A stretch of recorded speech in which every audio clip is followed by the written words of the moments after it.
Cloud gaming is the future. This is what we were promised years and years ago. And maybe someday it will be. Maybe we'll get back to playing games like in the age of Genesis, not the console, but on a mainframe where we will never be able to actually own anything ever again.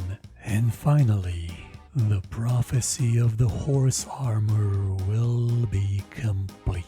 But this isn't what this show is about, no. With a name like the Wankfest that was cloud gaming, you would expect it to be about the many instances where attempts to make the Netflix of games have fallen flat on their face. The latest and biggest of all being, of course, Google Stadia, a service announced with much pomp and fanfare and a few lies like negative latency and the same shoddy coverage that you would expect from a media that is increasingly cutting costs, replacing its specialists with cheap and overworked freelancers or just plain ChatGPT for $20 a month.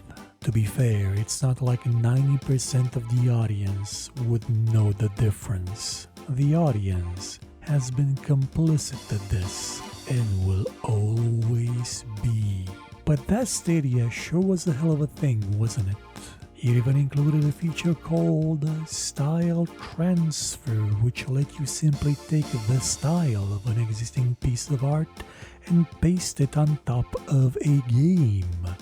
A feature that was greeted with much applause. But when the Corridor crew did the same to create their own goofy anime, Kotaku spent the next year dragging them through the mud because it's trendy to ride the AI hate train. Anything to make you forget that the Earth is warming to levels inhospitable to billions of humans and that thousands of civilians are being killed right at this moment in wars started by monsters who believe themselves to be emperors or chosen by God to cleanse the land. But this isn't about the tragedy of human life unfolding before your eyes while you do nothing to stop it, or the utter failure of Google Stadia, or that kind of cloud gaming in general, because some instances of it actually work, like GeForce Live and that thing that Steam lets you do. I mean, when out-of-touch developers don't insist that their game be excluded from this, not understanding what it is even about. No, this video instead is about the other time that cloud gaming was wafted in front of us promising the moon and the stars and delivered a load of bullshit with a stench strong enough to strip paint off the walls. So let's travel back in time to the glory year of 2013, when I still have the energy to host my own weekly news show and hair. When gaming in the cloud meant something different, something more sinister, something that started a year-long Wankfest. And it began with one of the most anticipated games of the decade, SimCity. Do you remember it? You probably do, especially since it's the subject of one of the most viewed videos on this channel, back when we still got views. Like 1 million views on a single video. That's $20 of revenue right there. Thanks, YouTube. SimCity came to us as what would be the last breath of Maxis, with the promise of a new way of playing the game. You were no longer limited to simply running it locally on your own simple, puny machine, building a tiny and isolated city that would live only on your feeble hard drive. Instead, you would create a metropolis as part of a community on a server where your city will have neighbors that can interact with it, giving you the ability to compete or to collaborate, all in the cloud, all with the power of a supercomputer at your fingertips, letting you build cities that were bigger, more simulated, more complicated than any puny, insignificant PC could handle on its own. This was the future, baby. And the reviews of the game were absolutely glowing from reputable rags all over the internet that had access to it before release. Just one problem. It didn't work. None of it worked. Electronic Arts had learned nothing from the disaster of Diablo 3's launch just a year earlier and didn't anticipate that the most anticipated PC strategy game of the decade would be so popular. Or maybe they did and simply did not care. So the servers got creamed for weeks, forcing drastic measures such as disabling cheetah speed as an option, which was basically the only way to actually make any meaningful progress in the game. Things got so bad that Amazon pulled the game from sale. Something had to be done because there was simply no way for SimCity to function without the cloud and its computational capabilities, as co-founder of Polygon Arthur Giles brazenly stated. I mean, it's not as if this was just bullshit to excuse a draconic DRM, which is why it was so weird that barely a week after launch, a modder named Azure figured out a way to get the game to work offline indefinitely. And not in some limited way, you could actually access more of the map, not being confined to the narrow margins you'd normally get. Cheetah speed also seemed to work, and the number of simulated citizens in your city that was indicated kind of decreased without their actual physical number dropping. Dare I say, it was almost as if the game was lying about its complexity, almost as if Electronic Arts lied and just wrapped online-only DRM in a nice little cloud computing bow that would be easier to swallow for the public and easier to excuse by brain-dead pretend journalists. And I mean it. Why wouldn't they? Diablo 3, which again released just the previous year, was also an always online garbage fire, and it became one of the best selling games in history because no one learns.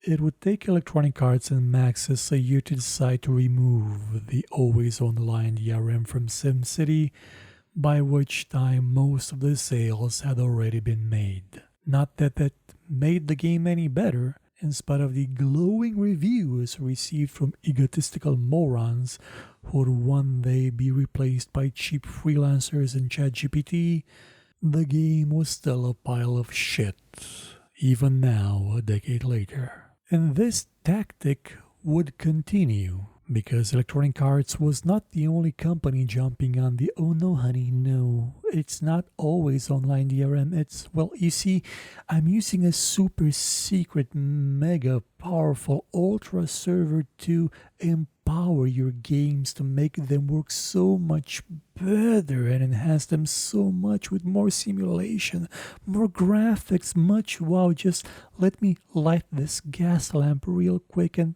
dim it a tiny bit, you won't even notice."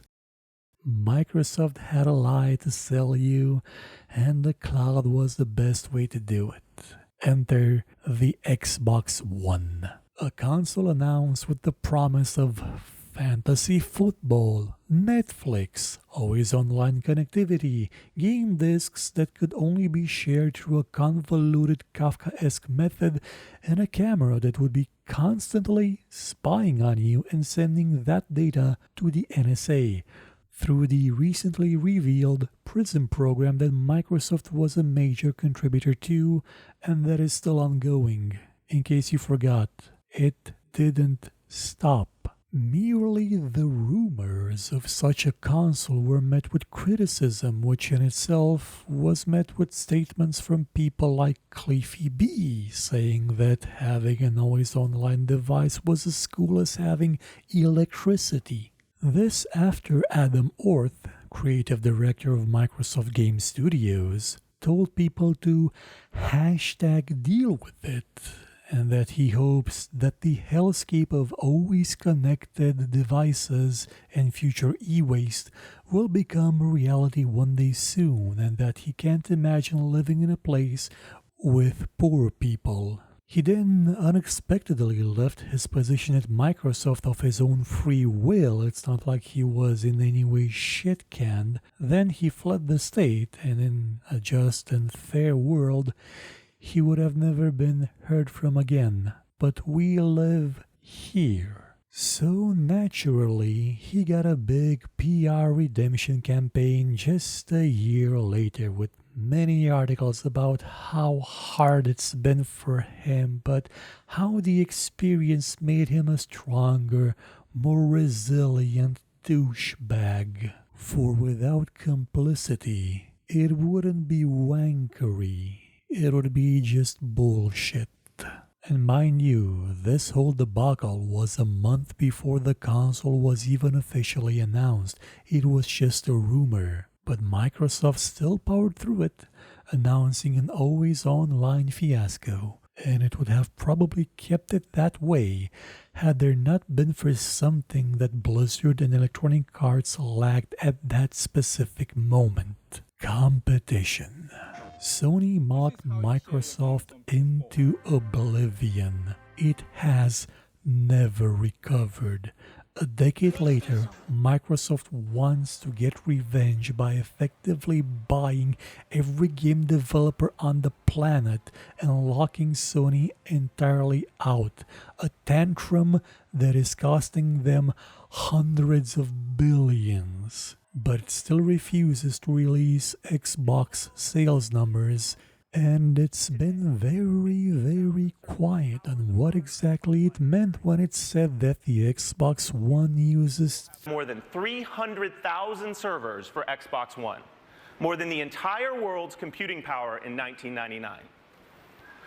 To enhance games by allowing developers to offload computational tasks to the server instead of using the physical hardware of the console, because no game did that. Crackdown 3 was supposed to do that, but it didn't. And it also kind of sucked. Maybe Forza Horizon's AI profile uses it? Maybe it was just a cheap attempt at marketing the Azure cloud to dumb executives who would buy into it and then force developers to use it, only to realize that it's all a con, for better or worse, as an excuse for an always online hellscape of inevitable electronic waste. The subject matter is now forgotten, but someday it will return and find an audience that isn't as resistant to the idea after years of marketing it to them. And with a big enough last PR push, it will become reality.